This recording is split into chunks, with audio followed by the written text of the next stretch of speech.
Did you know you are ahead of the curve? Did you know it? Were you aware of such a thing? It's true, you know. You are ahead of the curve. You've been watching this stupid show for a long time, and you know that Andrew Cuomo is awful. .com. It's very true. The news out today is very expected for you, but very shocking to everyone else. Let's go through it. New report from the New York AG shows that Cuomo and other officials severely downplayed the deadly impact of COVID-19 on nursing homes in New York. Yeah. New confirmed presumed fatality number in hospitals and nursing homes, 12,743. A report from the AG said it was over 13,000, but we know it's about 50% or more, 56% higher than was we were told at the beginning. We knew Cuomo was lying. We've talked about that 100 times. The official count included only residents, of course, that died in nursing homes and not anyone who died at the hospital. So like you walk out of the nursing home and you're trying to get to the ambulance and they pick you up and they get you halfway down the block and you die. Oh, that's not a nursing home death. Of course, obviously, Cuomo had been trying to protect himself the entire time. More than 6,300 COVID-positive residents were admitted to nursing homes before Cuomo rescinded the terrible policy in May 2020. That's the news. But it's not news to you. It is not news to you at all. In fact, we've done a lot of shows about Andrew Cuomo. If you want to go back and hear about all this stuff months ago, go back and watch Stu Does Andrew Cuomo from March 26th.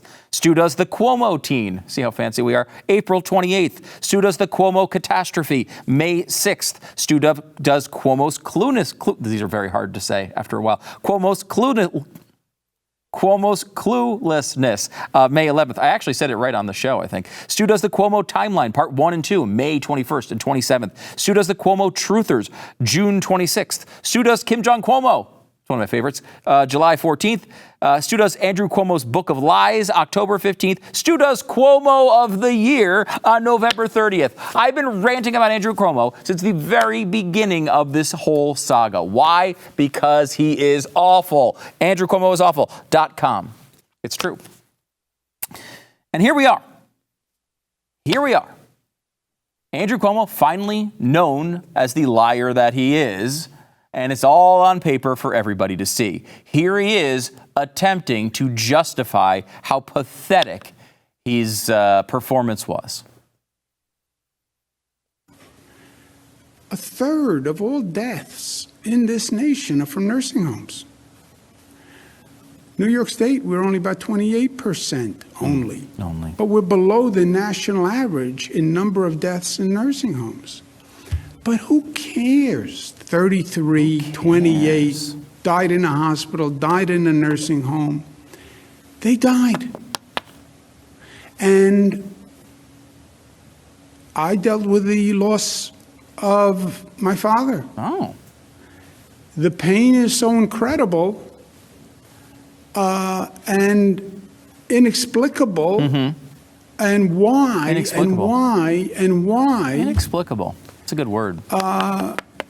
It's a tragedy. It's a tragedy. Yeah, it is. Inexplicable, fantastic word there. Considering Mario Cuomo, his dad, did die in 2014. Shockingly, not of the coronavirus. He died of a heart attack or heart disease. A long time ago, way before COVID. The guy's trying to use his dead dad to get him out of this. And we'll go through all the manipulation of the numbers, maybe, I don't know, next week.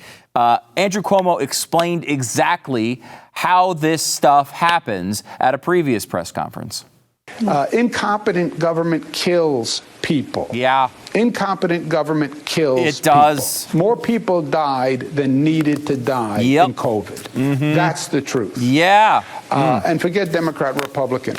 As a person who believes in government and public service and who has seen people die over this past year, that's why hearing President Biden is such a welcome relief. All right, that's, I can't take his spin. He blames everybody else throughout these press conferences and interviews, as you see there. Everybody else is at fault, never Andrew Cuomo.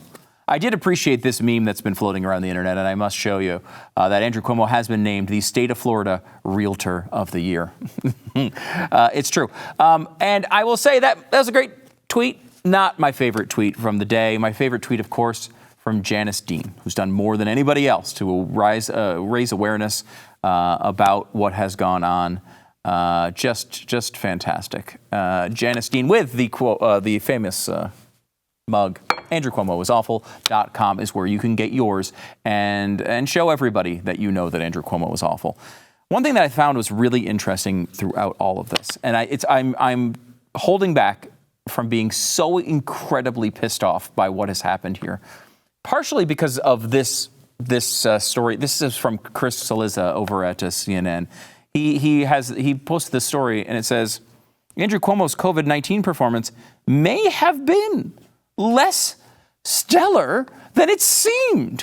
What? It is shocking, I know, for that to ring through your ears, that maybe Chris Cuomo wasn't the superhero that CNN and the rest of the media told you he was. Maybe if you looked at his performance at all, you would have been able to detect that. It goes on to say, James' report, this is the AG, James' report significantly complicates any argument that attacks Cuomo's handling of COVID-19 in nursing homes are purely partisan. You're saying all these dead people wasn't just a political point? What a magical discovery. I'm stunned by this development. Here's the thing that's so frustrating. Literally, every single person who looked into this story and actually examined Cuomo's record knew that this report was coming, knew what it was going to say, at least approximately. We've been saying 50% undercount this entire time. It was 56%. So it was a little bit worse than even we said. But everyone knew they had undercounted. Everyone knew they were the only state in the union who did this. Why? Because they wanted to hide. I'll tell you why. Because this stupid thing was coming out. Because Andrew Cuomo wrote a book bragging about his freaking job performance in the middle of a catastrophe. In the middle of a pandemic, he was writing about how great he was at stopping the pandemic. Because he wanted this thing to be successful, he came out and lied to everyone, and no one in the media asked any questions about it the entire freaking time. That is why, among other things, why everyone was so freaking magically surprised today. Everyone looked at this like, wow, maybe he wasn't fantastic. They're having the same moment that QAnon supporters are having when Joe Biden was inaugurated as president. Wait a minute. We've been sitting around here all this time waiting to try to see when Donald Trump was going to arrest, Hillary Clinton as a pedophile or whatever the hell they're saying. And they were all stunned to find out that no, Joe Biden is just going to be a terrible president instead. That's our alternate future.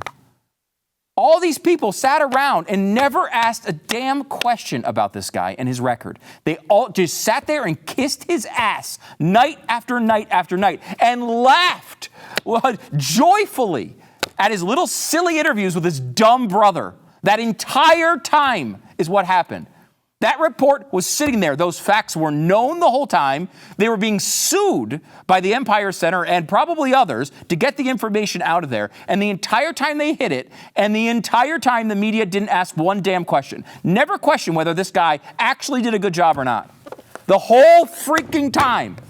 And this dumb little show with our awesome audience was sitting here. We were saying it. Janice Dean was saying it. A few others, the New York Post was saying it.